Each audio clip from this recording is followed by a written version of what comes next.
Most fathers raise their sons to be victims of a world they no longer understand. They teach you to be good, to be kind, and to be patient, while the world rewards those who are effective, calculated, and dangerous. Your father's greatest failure was his kindness.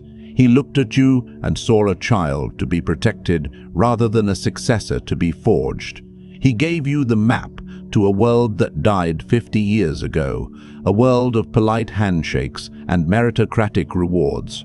He didn't tell you that the handshake is a measurement of grip, and merit is a story the powerful tell the weak to keep them working. You feel invisible because you were trained to be invisible. You feel frustrated because you are playing a game with the wrong rulebook. You are currently a pawn who believes he is a knight, and that is why you keep being sacrificed. This is the brutal truth. The advice you were given was designed to make you manageable, not dominant. Society requires you to be a predictable cog. Your father, whether through love or ignorance, participated in your domestication. Here is the paradox. To become the man you were meant to be, you must first kill the version of yourself that your father created. This is not a guide to self-improvement. This is a manual for sovereignty. This knowledge has a cost. Once you see the mechanisms of power, you can never go back to the comfort of the herd. If you understand this, everything changes. The allelison of the harmless man. Most people believe that being good is the absence of bad. They believe that because they do not hurt others, because they follow the law, and because they speak softly, they are virtuous. This is a lie. There is no virtue in being harmless. If you are incapable of violence, your peace is not a choice. It is a necessity. You are not a pacifist. You are a victim in waiting. A sheep is not virtuous for not eating the wolf. It simply lacks the teeth to do so. Power is not about the use of force. It is about the capacity for it. The moment you lose the ability to be dangerous, you lose the ability to be respected. Think of the men you see in modern offices, in grocery stores, in your own mirror. They are controlled. They are polite. They apologize for taking up space. This is the trap. Society rewards this behavior with a steady paycheck and a quiet life, but it punishes it with a total lack of influence. A sovereign man understands that his goodness is a leash he chooses to wear, not one that is put on him by others. The psychological diagnosis: most men fail here because they crave the approval of the collective. They want to be liked. But there is a fundamental law of human psychology that your father never mentioned. Respect and likability are often mutually exclusive. When you seek to be liked, you are signaling that your status is dependent on the opinions of others. You are placing your value in their hands. You are asking for permission to exist. This is the behavior of a child.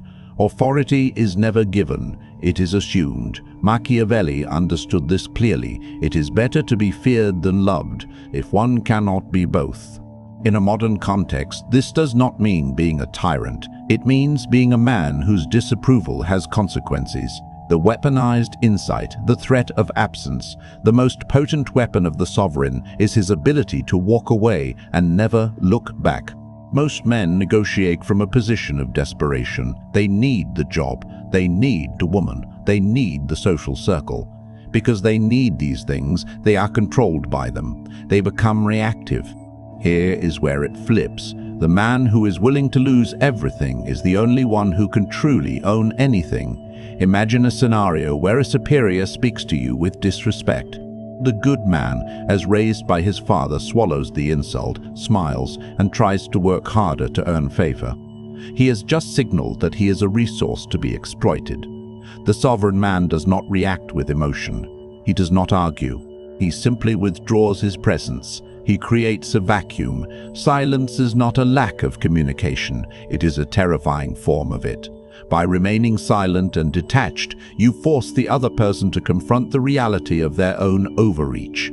This is not being difficult. This is establishing the price of your presence, the currencies of silence. Your father likely told you to speak your mind, to be honest, and to communicate your feelings. This is advice for a therapy session, not for the arena of life. Here is the brutal truth. Information is the blood of power. Every time you speak, you are bleeding. Most people never realize that their desire to be understood is actually a form of submission. When you explain yourself, you are validating the other person's right to judge you. You are giving them the blueprints to your internal architecture. The moment you explain your why, you have given them the tools to manipulate your how. The architecture of a ghost. In every social hierarchy, the person who speaks the least is the person who holds the most gravity. This is why you feel stuck. You are leaking energy through your mouth. You are complaining to co-workers. You are venting to friends. You are explaining your vision to people who have no part in it. Power is built in the dark. Consider the difference between a predator and a domestic animal. A dog barks at every passing car. It is loud, predictable, and easily managed. A tiger is silent. You do not know where it is, what it is thinking, or when it will move. This is the paradox. The more you are known, the less you are feared. The less you are feared, the less you are respected. The concrete scenario, the social chessboard. Imagine you are at a gathering where everyone is competing for attention. They are telling stories, exaggerating their successes, and seeking validation. The weak man joins in. He tries to prove he belongs. He shares his plans, his insecurities, and his opinions. He leaves the room having gained nothing and given away everything. The sovereign man sits in the corner of the room. He listens. He watches. He asks one or two pointed questions that force others to reveal more than they intended. He shares nothing of his own life. When he leaves, people are unsettled. They don't know if he liked them. They don't know if he judged them. Because they don't know, they project power onto him. They wonder about him. They respect him. Silence is a vacuum that people will kill themselves to fill. Let them. The sovereignty of the vide. Most fathers teach their sons to look outward for meaning, to find a career, to find a wife, to find a community. They teach you that your identity is a reflection of your roles. This is the trap of the pawn. If your identity is tied to your roles, then the moment those roles are taken away, you cease to exist. If you lose your job, you are a failure. If you lose your partner, you are alone. This is why you feel weak. You are a house built on sand. Reality definition. The internal citadel Stoic philosophy teaches us that the only thing we truly own is our own mind and our own will. Everything else is indifferent. Most men are slaves to their emotions and their environment. If the weather is bad, they are grumpy. If someone cuts them off in traffic, they are angry. If a woman ignores them, they are devastated. They are reactive. And to be reactive is to be controlled. The sovereign man operates from the void. He has no external requirements for his internal peace. He does not need you to agree with him. He does not need the world to be fair. He understands that the world is a chaotic, indifferent place, and he is the only source of order within his own sphere. Weaponized insight, the death of hope is a liability. Fathers tell their sons to hope for the best. This is a recipe for disappointment and paralysis. Hope is the belief that something outside of yourself will change to make your life better. It is a form of waiting. The sovereign man replaces hope with intent.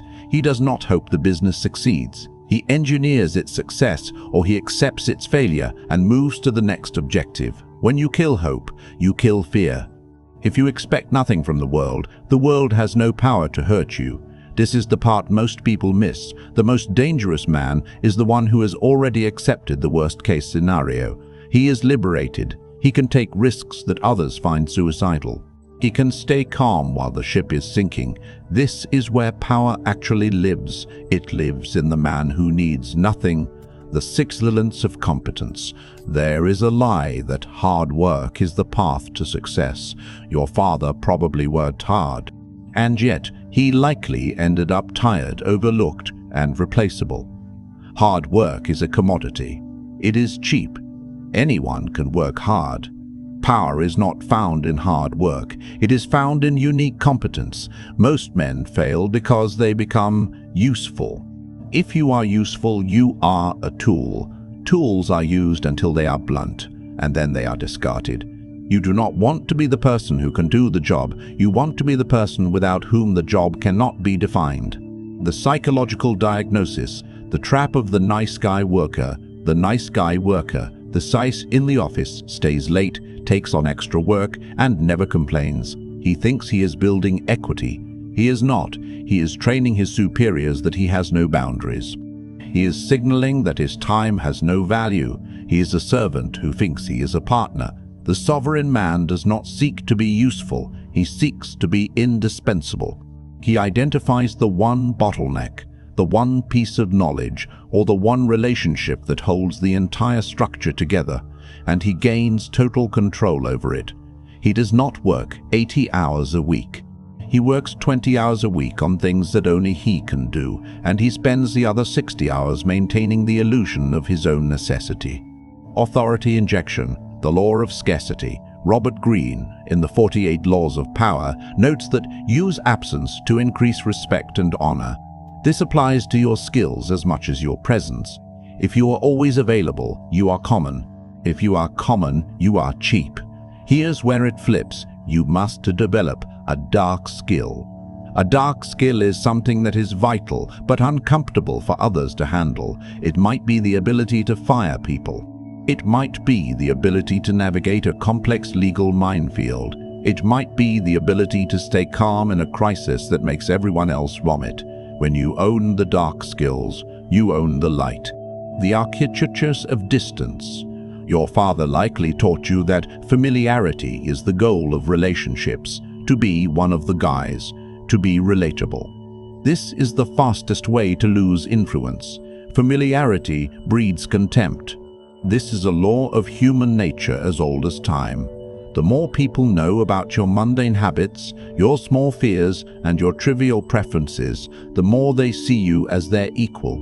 And equals do not lead. The identity shift, the sovereign versus the peer. The sovereign man is always slightly out of reach. He does not share his weekend plans. He does not participate in office gossip. He does not post his meals on social media. He maintains a buffer zone of mystery around his life. This is not about being antisocial, it is about being selective. When you are distant, people are forced to respect your boundaries because they don't know where those boundaries are. They tread carefully, they choose their words, they treat you with a level of formality that naturally translates into authority. Concrete scenario, the father-son dynamic reimagined. Consider the father who is his son's best friend. He tells the son everything. He shares his struggles. He asks the son for advice. What happens? The son loses his North Star. He sees his father's weakness, his indecision, and his humanity. The father has sacrificed his authority for the sake of comfort. The sovereign father is a mountain. He is supportive, yes. He is present, yes. But he is not relatable. He is a standard to be met, not a peer to be consulted. He keeps his struggles to himself, processing them in the silence of his own mind, and presents only the result of his strength to his family. This is the part most people miss. Strength is a performance that eventually becomes a reality. If you act as though you are unshakable, eventually you will be. The geography of lust and power. Most fathers tell their sons to find a good woman and settle down. They speak of marriage as a destination and love as a sanctuary. They tell you that if you are kind, providing, and faithful, you will be happy. This is a biological trap. Nature does not care about your happiness. Nature cares about the survival of the species, and it has hardwired your brain to prioritize the pursuit of the feminine above your own sovereignty. The moment you make a woman the center of your universe, you cease to be the master of your own. A man who is driven by his loins is a man who can be led by a ring through his nose. Reality, definition, the attraction hierarchy. Women do not fall in love with nice men. They fall in love with the men that other men want to be, or the men that other men fear. They are biologically calibrated to seek out strength, resources, and most importantly, emotional stability. When you become emotional with a woman, you are failing the test. You think you are connecting. She perceives that you are leaking. You are showing her that you do not have the internal structure to handle your own weight. If you cannot handle your own weight, How can you handle hers? The psychological diagnosis, the provider versus the prize. Most men are raised to be providers. They believe that by giving money, time, attention, validation, they will secure loyalty. This is a fundamental misunderstanding of the human animal. You do not value what is given to you for free. You value what you have to earn. When you provide everything without requiring anything, you become a utility. You are the electricity in the house. No one notices the electricity until the lights go out, and even then, they don't love the electricity. They are simply annoyed by the inconvenience. The sovereign man is the prize. He does not provide his presence as a default. He provides it as a reward for alignment with his vision. Weaponized insight, selective coldness. Most men are terrified of the silent treatment or a woman's disapproval. They will apologize for things they didn't do just to restore the peace. This is submission. Here is where it flips. The man who can endure silence without breaking is the man who holds the power in any relationship. If she withdraws, you must withdraw further. You do not chase. You do not explain. You do not beg. You return to your work, your mission, and your own mind. By demonstrating that you are perfectly capable of existing and even thriving without her, you reset the hierarchy. You prove that you are not an addict seeking a fix of validation. You are a sovereign entity. This is not toxic. This is the reality of maintaining respect in a world that seeks to erode it. The myth of loyalty. Your father likely taught you that loyalty is a supreme virtue. Be loyal to your friends, he said. Be loyal to your company. Here is the brutal truth. Loyalty is a concept invented by those at the top to keep those at the bottom from leaving.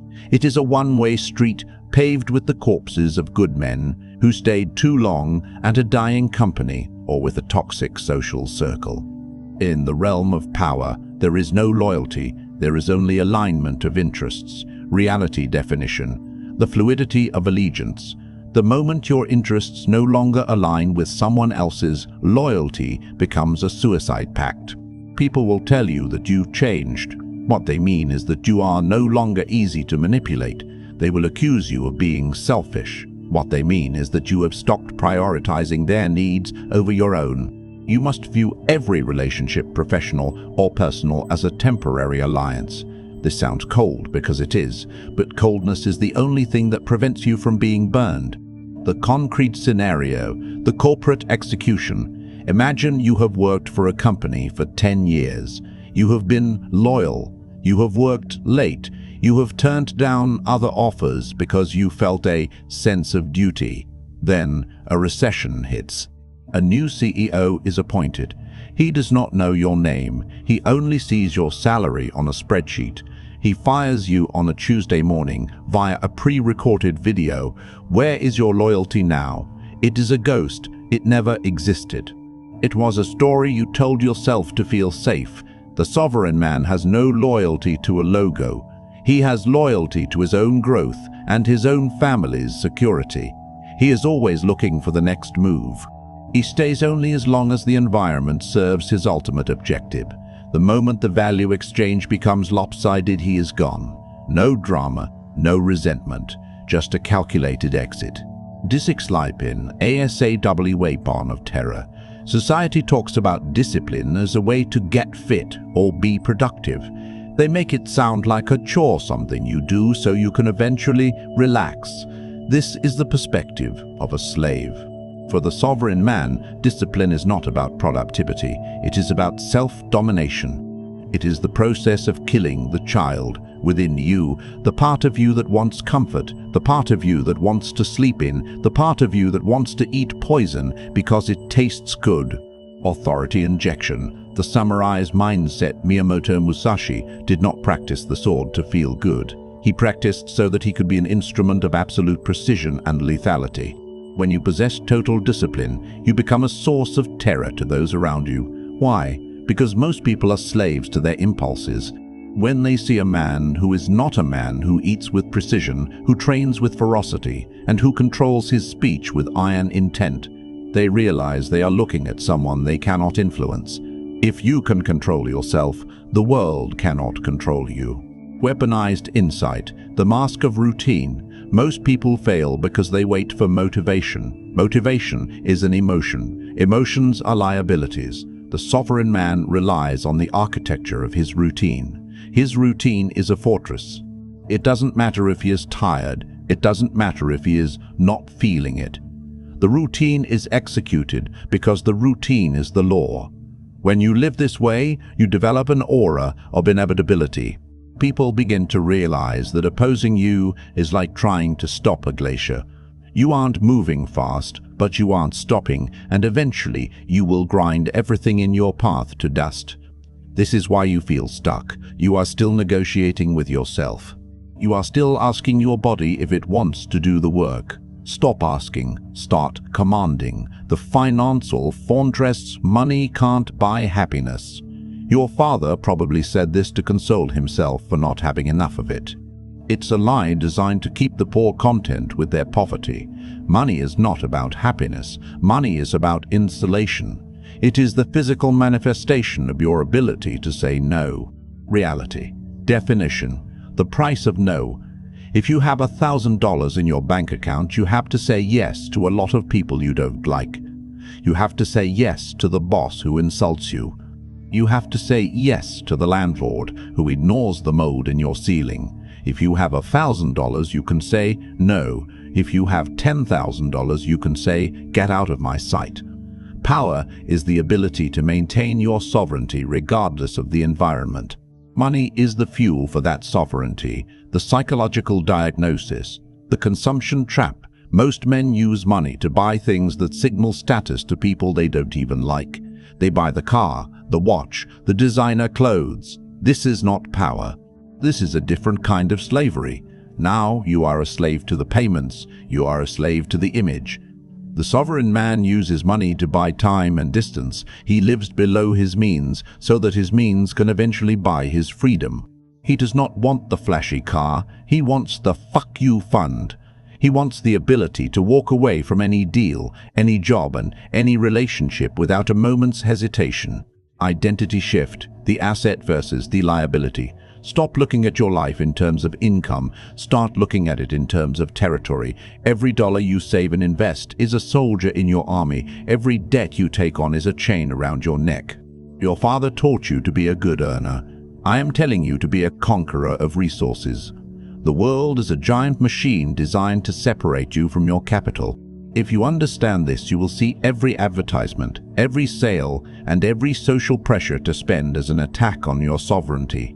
Defend your fortress. The paradox of advice. Here is where it flips. Everything I have told you is also a lie, if you follow it blindly. The final piece of advice most fathers never give their sons is this: kill your idols, including the ones speaking to you now. Most men are looking for a new master. They trade their father's advice for a YouTuber's advice. They trade their boss's expectations for a guru's expectations. They are still seeking a map. But a sovereign man does not use a map. He is the one who draws it. This is the part most people miss. If you follow these laws because you want to be like me or like a Machiavellian leader, you are still a pawn. You are simply wearing a more expensive costume. The goal is not to be powerful. The goal is to be. When you reach a certain level of internal dominance, you no longer need to use silence as a tool. You are naturally silent because you have nothing to prove. You no longer use detachment. You are naturally detached because you understand the transience of all things. This is the transition from predator to sovereign. A predator is still hungry. A predator is still reacting to his environment. A sovereign simply is the final descent, killing the son your life as you knew it is over. The good boy who wanted to make his father proud is dead. The nice guy who hoped the world would be fair is dead. The loyal employee who thought hard work was enough is dead. You are standing in the ruins of your old identity. It feels cold. It feels lonely. Good. This is the dark night of the soul that every man must pass through before he can be reborn as a ruler of his own life. Most people fail here. They get scared of the silence. They get scared of the responsibility of being their own judge and jury. They run back to the comfort of the herd. They go back to the safe advice. Are you most people? If you are still here, it is because you recognize the truth in these words. You have felt the weight of the leash your entire life, and you are finally ready to snap it. But words are cheap. Silence is expensive. If you are ready to commit to this path, to the path of the sovereign, the ghost, the man of internal dominance, then signal your intent. Do not write a long paragraph. Do not explain your plans. Simply comment the word sovereign. This is not for me. This is a contract with yourself. It is a marker in the sand. Subscribing to this channel is not an act of support. I do not need your support. It is a commitment to the destruction of your weakness. It is a daily reminder that you are no longer a part of the masses. You are choosing to see the world as it is, not as you were told it should be. If you are looking for comfort, go back to your father. If you are looking for power, stay here. Now, go into the world. Speak less. Observe more. Trust no one but your own intent. The world is waiting to see if you have the stomach to take what is yours.